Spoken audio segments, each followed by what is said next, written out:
Do you know our new English teacher, Mr. Lee? Yes, of course. We all know he does yoga, drinks tea, and makes coffee. Perhaps he really cares about the quality of life. Wow, that sounds cool.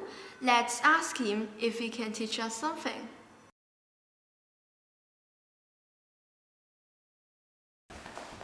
Hi, Mr. Lee. What are you doing? I'm doing yoga.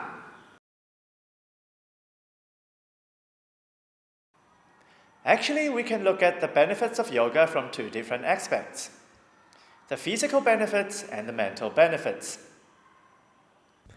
Yoga is like a moving meditation. We try to focus on our breath when doing difficult postures, and we become more mindful when we do yoga. Why would we want to be more mindful?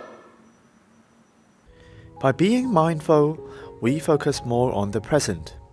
We try not to be distracted by other problems in life. People also do seated meditation to train their minds. What else can we learn from doing yoga? Even when we are in difficult postures, we do not hold our breath. We try to keep breathing deeply. This is called equanimity. We can actually learn to apply this to our daily lives. Even when we experience difficult situations, I guess we all do at times, we try to keep our cool. Stay in a calm mental state. This is one of the mental benefits of yoga. How about physical benefits? Well, we can train our muscle strength and endurance, and also increase our muscle flexibility and mobility. Do you want to try a few simple poses? Sure. Can we start now? So first, we can come to the mat, to this so-called pigeon position, like so. An easier version or option is to flex your back leg and press it down against your body to open up your quads, the front side of your legs. Okay? So if it's open enough, there is another option. Only if you can handle this. You can grab your elbow here.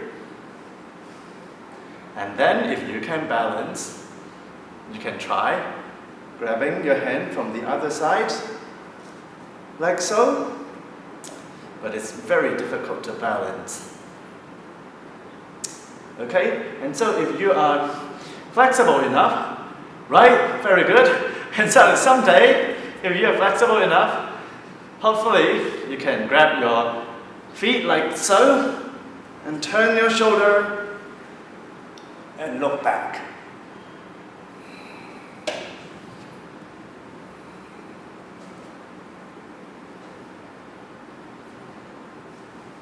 Okay, so these are some back bends to help counteract some of the crouching actions that we have always been doing.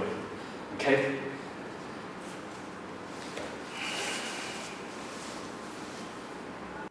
Wow, these poses can help us a lot.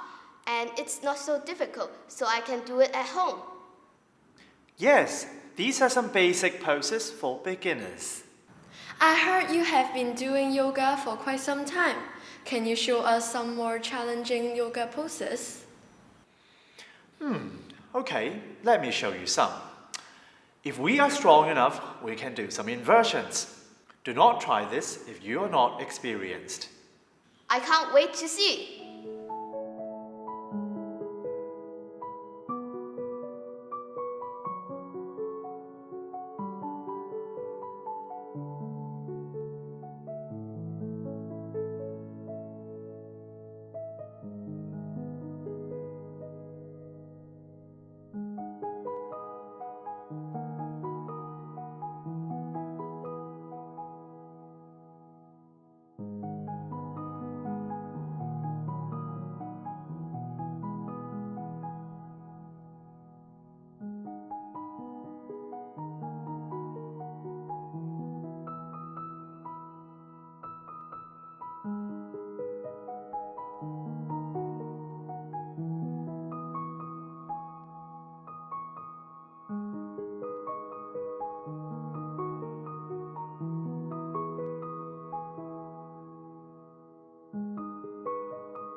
Wow, you're so skillful in yoga. I bet I can't do it. You're such an expert in yoga. How long have you been doing yoga? I've been practicing for 2 years. Oh, I see. So, what makes you to learn yoga at first? I started 2 years ago when I saw my grandmother, who is really old. She's like 103 years old already. And she has a very serious hunchback, meaning that her back is curved. I was told it's impossible to correct it already because it's too late already. It has become one single piece. And then I realized it's probably very important for us to start to build up strength and stretch our muscles and our tendons before it has become very tight and before we lost strength. And so this is how I started. Seems that practicing yoga can bring us a lot of benefits. It also makes me feel relaxed. I think it's time to take a rest. Shall we go and have a drink now? How about coffee? Are you interested in coffee? I'm about to brew some coffee. Do you want some? Of course. Let's go! In fact, making coffee is quite a mindful activity. Same as making tea and doing many other activities. Sometimes if you feel stressed, brewing coffee can help you relieve your stress.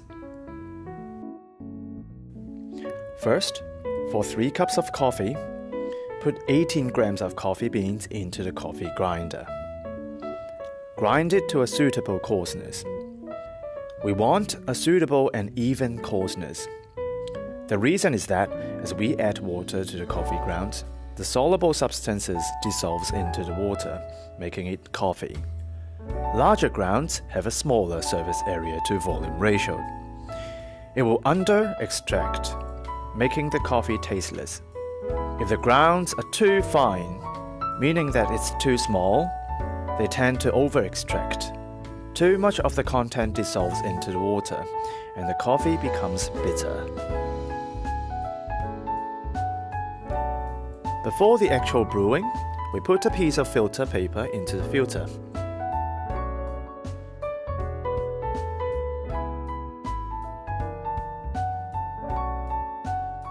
And then add hot water into it.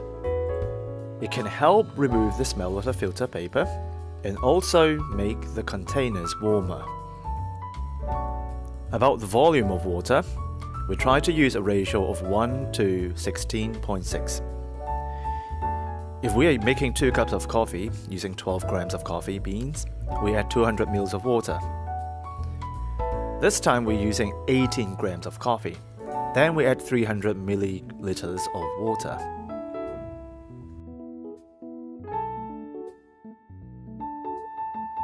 Third, we put the ground coffee in the filter paper and use 75 milliliters of water at 92 degrees Celsius to make all the coffee grounds wet. This process is called blooming.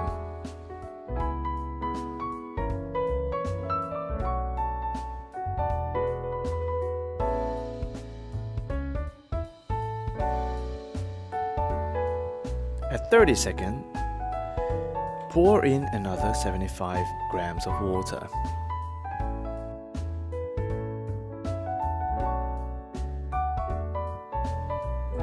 At 1 minute, pour in the rest of the water.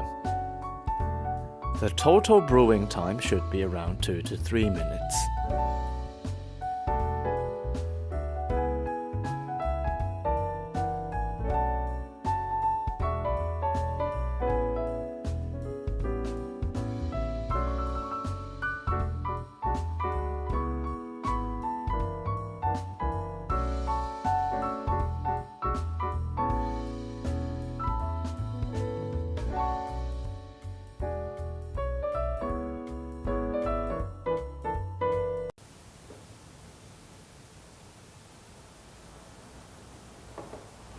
It tastes so good. It tastes better than the ones bought from coffee shops. But why don't you buy coffee instead of making it by yourself? The reason why I brew coffee by myself is that I can control the quality and the variables by myself. And the outcome, the quality is simply better. Another reason is that it's a lot cheaper. For example, a cup of coffee like this can easily cost $50 to $80 for a cup. But with $80, I can get a whole bag of coffee like this and make 30 cups of coffee at home. So it's really a lot cheaper. Yes, I think it is better than buying in cafes. Thank you for your coffee, Mr. Lee. You're welcome. Okay, it's about time that I go. Thank you for teaching us such a lot today. Bye.